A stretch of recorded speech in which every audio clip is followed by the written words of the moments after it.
Chapter 7, Mishnah 6. The previous Mishnahs discussed the principle that a person cannot prohibit something that is not his. This Mishnah discusses another case of a person who creates a possible situation of Kilayim in another person's property. We now turn to the words of the Mishnah. If a robber planted seeds in a vineyard that he stole from its owner, and the vineyard then left the robber's possession, that is, it was returned to the owner with produce now growing in it, the owner harvests the produce, even during Chol HaMoed.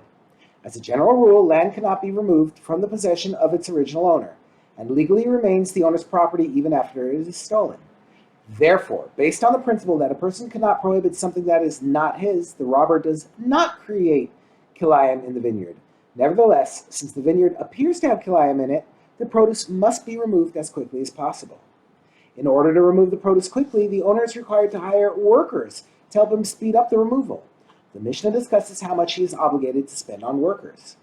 Up to how much extra must the owner pay workers in order to quickly remove the Kilayim? Up to an additional 1/3 above what it normally costs.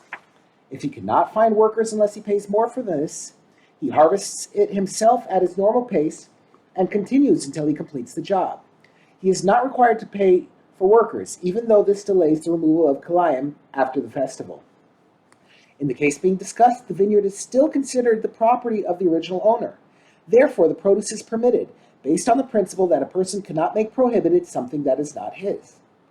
If the vineyard remains in the possession of a robber, however, it can eventually have the status of the property of a robber, and his actions will prohibit the produce. The Mishnah explains.